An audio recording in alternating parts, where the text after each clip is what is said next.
How long should you wait after getting a divorce before you start dating again? Well, let's find out from a child of divorce.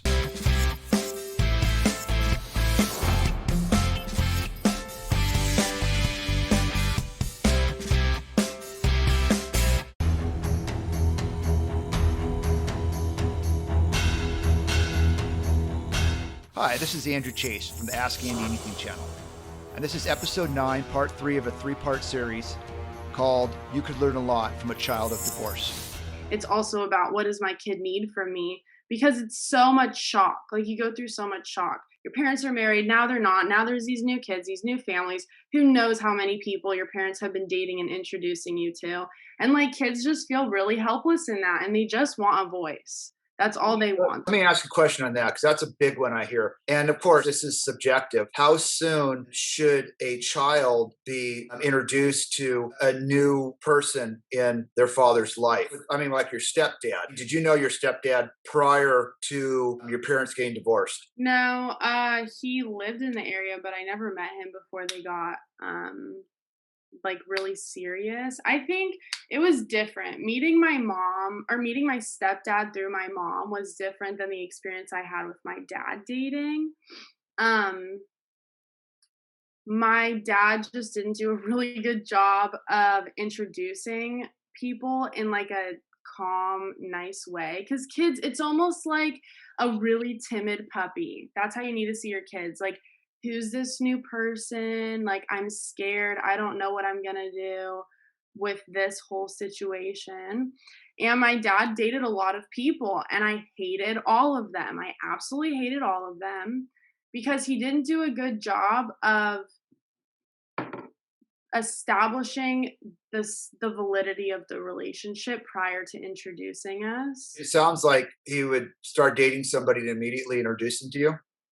Not necessarily, but I think they were just like, "Oh, this person's here now and you have to respect them." And it's like, "What? Like you're my dad. What are you talking about? This person needs to respect me. Like I'm part of this package." With my stepmom, um it wasn't that way. It was like, "Hey," my dad said to my brother and I, "Hey, would you wanna go to this ranch? Because the woman I'm dating has kids and they really wanna meet you, and we want you guys to meet each other." So it was more like that, like, "What do you want?" And that way. And I think also because we were like, "Yeah, of course, we're going to a ranch, we're meeting kids our age, that sounds like so much fun." But I think if somebody's kids are like, "No, I don't wanna do that," just be like, "Okay, well, what would make you more comfortable with this situation? Because this is something that's really important to me, and I want you to be included in this." And, like, because telling a kid, being like, "No, we're doing it, you have to do it, this is what's going on," a kid's gonna immediately push back. Immediately. Like, you can't really sit a kid down and say that. It's like when a kid's like, "Why can't I do that?" "Because I said so."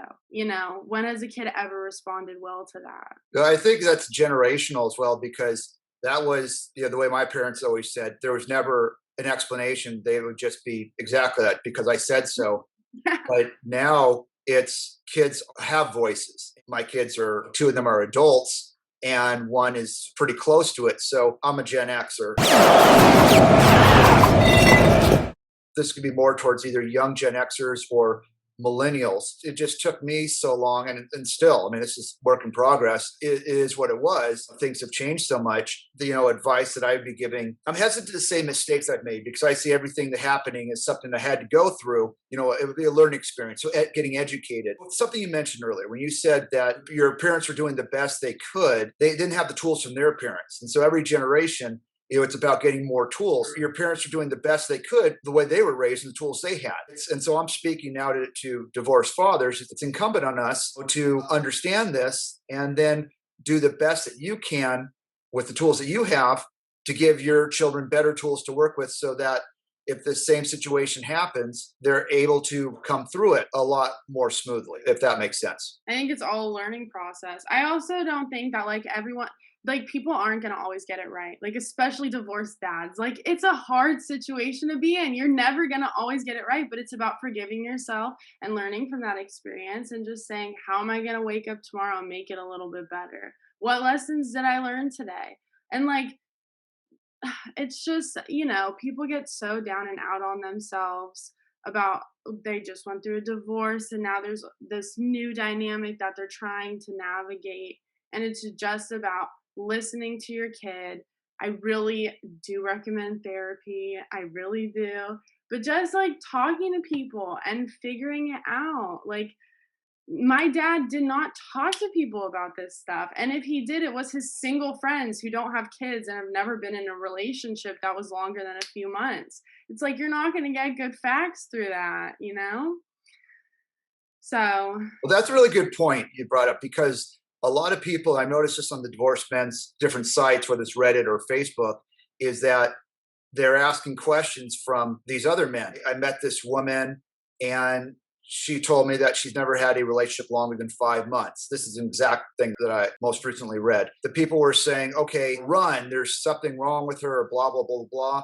But the thing is, you have to look at who you're taking advice from. And if you're taking from, most of the people that are on this are really angry men, and also they have different backgrounds than you do. Again, so they're dealing with the tools they got from their parents. You don't know where they were raised, how they were raised. Going back to yourself, you know what feels right and what feels wrong. If you're leaning too hard on your child, you're not going to feel good about it, and you know that. And you're like, even though this is what everyone says to do, if you're feeling that in your gut that this isn't right, then it's not right. And no one knows better on how to treat your child than you do. And no one knows yourself better than you know yourself. So just keep that in mind. And then the second part is that the woman who never had a relationship longer than 5 months, not saying whether that's good or bad, it's not up to me to decide that. You have to remember that you were drawn to her. There's an energy there that pulled you into her, just like there's an energy that pulled you into your ex-wife. There was a reason that you were with them. The universe wanted you to be with that person to learn something. And so instead of projecting it onto the person that you're dating and saying, okay, what's wrong with her? Look at yourself first and saying, there's a reason I'm attracted to her. Let me look at myself and why I'm attracted to this person. So I feel like this is a really good starting point, and I'd love to talk with you further. But for now, any additional points that in closing that you'd like to give to divorced dads that to make the next stage a little bit easier on their relationship with their kids? yeah, I think just try your best. It's not about the other person and the relationship that doesn't exist anymore. Your kids are trying their best. And at the end of the day, as long as that's what you're doing and you're just focused on the relationship that you have with your child, it's gonna be okay and it will work itself out. Hopefully. I really appreciate your time, McKenna. Looking forward to talking to you again soon. Thank you very much. Thank you, Andy. I'll talk to you soon. All right, bye.